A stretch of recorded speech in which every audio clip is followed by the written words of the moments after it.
Hey guys, not here. I just completed chapter 4 of Poppy Playtime, and here are my thoughts. I wanted this chapter to be good.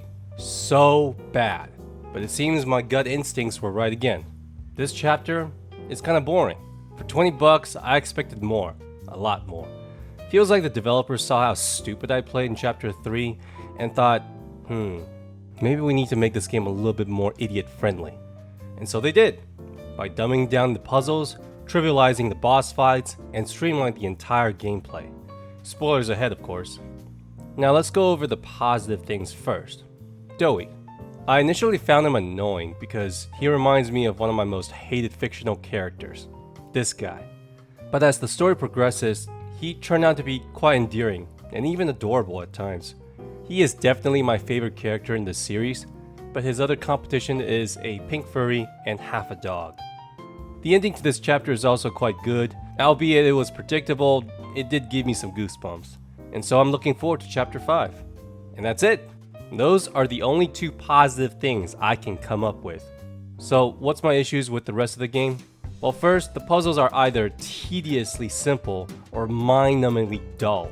What I loved about chapter 1 to 3 is that the puzzles revolved around different hand mechanics. Different puzzles require different hands to solve.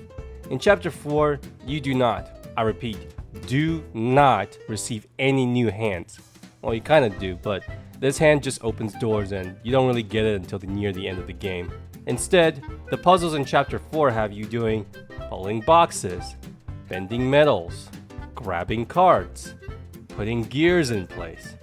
Wait, what's that? You think these are too easy? Well, how about a stupid bloated ass maze with limited oxygen supply with limited field of view and 6 scattered key codes that you gotta find? Doesn't that sound fun? Now, did I struggle with some of the puzzles? Yes, but I only struggled to understand the mechanics rather than the puzzle itself. Never once did I find the puzzles in this chapter to be memorable, fun, or challenging. The moment I realized this game was going baby mode is when I was given the most overpowered weapon. Remember in chapter 3 that the flare gun was the only way you can see in the dark? Remember it has a capped ammo capacity, a short range, and limited brightness? Well, introducing the flashlight. That's right folks, just 30 minutes into the game you are given this overpowered weapon. No need to defeat a boss or solve any puzzles. It's just right there on the floor waiting for you. And this torch ain't the crappy ass ones you find in Freddy's World either.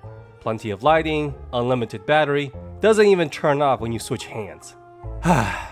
As for the boss fights, they were underwhelming too. Here's an example.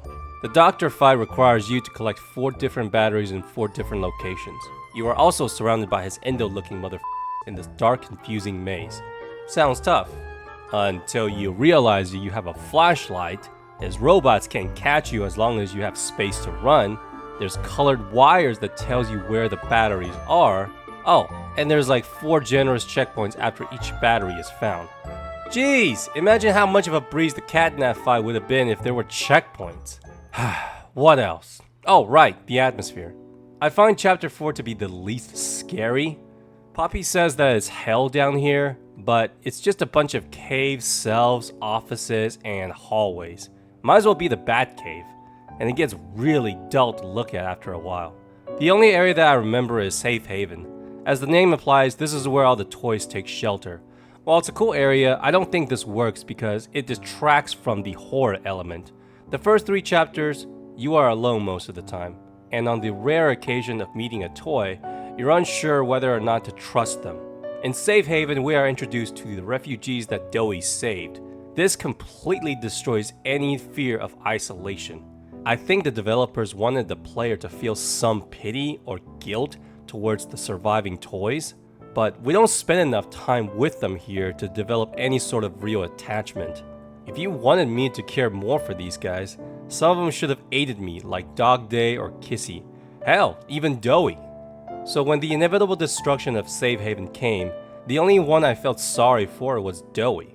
Overall, everything in chapter 4 feels sluggish. The puzzles, the boss fights, the level design feels easy and drawn out. It's like the developers intentionally made this chapter longer than it needs to be in order to justify the $20 price tag. Not to mention the lack of polish, like the lighting and some funny glitches. If you do decide to play this, I would suggest waiting for a 50% sale, because even though I paid $15 for this, it still feels overpriced. Catch you guys next time.